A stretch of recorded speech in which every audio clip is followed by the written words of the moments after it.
আসসালামু আলাইকুম। আমি সাজ্জাদুর রহমান। আমি last year Chittagong premier league Ispahani টিমের হয়ে খেলেছি। তো গত এক বছর ধরে আমাদের চিটাং প্রিমিয়ার লিগ হচ্ছে না, যার কারণে আপনারা কিছুদিন আগে দেখছেন আমাকে নিয়ে একটা নিউজ হয়েছে।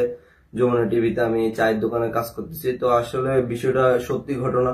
আসসালামু আলাইকুম, আমি নিজামুদ্দিন, চট্টগ্রামের একজন সাধারণ ক্রিকেটার। এবছর চট্টগ্রাম লিগটা না হওয়ার কারণে আমার মতো অনেকে আছে যারা ক্রিকেট ছেড়ে বিভিন্ন জবে জয়েন হয়ে গেছে। তার মধ্যে আমি একজন ফুটবল রাইডার হিসেবে ফুটবলে আছি দীর্ঘদিন যাবত। এর পাশাপাশি ক্রিকেটটাও খেলি। বাট এই মুহূর্তে যেহেতু লিগটা হচ্ছে না, অনেক ক্রিকেটারই আছে আর্থিকভাবে সমস্যায় পড়ছে। আসসালামু আলাইকুম। চট্টগ্রামের একজন ক্রিকেটার চা বিক্রি করছেন, আরেকজন ক্রিকেটার ফুড ডেলিভারি করছেন।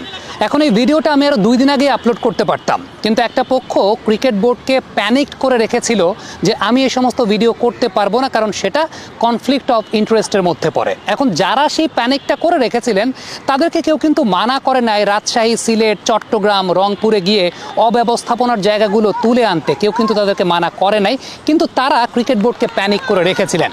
সত্যি কথা বলতে, আমি যদি আমার ক্রিকেটারদের কথা না বলতে পারি তাহলে ওই পদের জায়গায় থাকার আমার দরকার নাই। যে ভিডিওটা আমি মেক করেছিলাম সেই ভিডিওটা এখন আপনাদের জন্য প্লে করছি।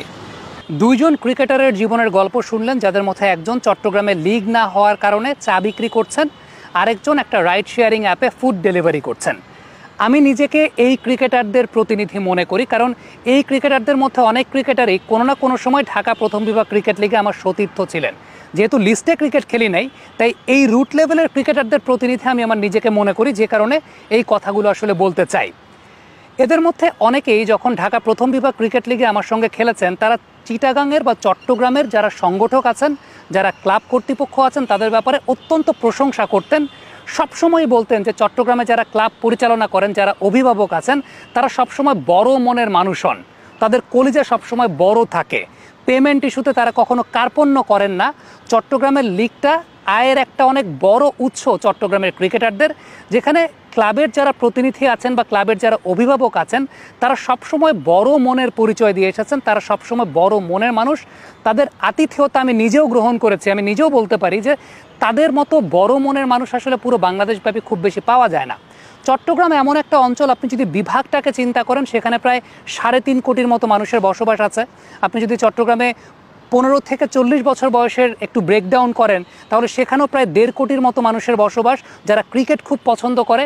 তার মধ্যে একটা বড় জনসংখ্যা কিন্তু চট্টগ্রামে ক্রিকেট খেলে, যারা এই ক্লাব ক্রিকেটের উপরে নির্ভরশীল বা লিগের উপরে নির্ভরশীল।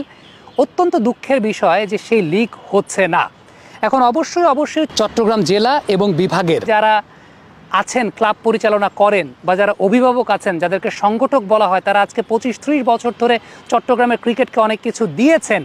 তাদের অনেক না পাওয়ার গল্পও আছে, তাদের অনেক আক্ষেপের জায়গাও আছে। সেই আক্ষেপের জায়গাগুলো থাকতেই পারে, কারণ চট্টগ্রামের ক্রিকেটকে তারা দিয়েছেন।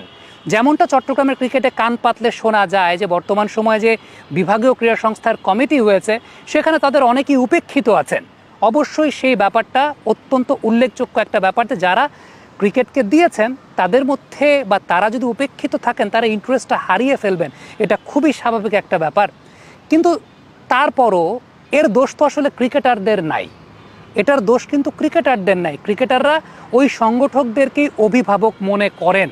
এখন খুব স্বাভাবিক ব্যাপার যে পরিবারে যদি বাবা মায়ের মধ্যে ঝগড়া লাগে, তার ইম্প্যাক্ট তো বাচ্চার উপর বাবা মা পড়তে দেন না, তাদের থেকে মুক্ত ফিরিয়ে নেন না।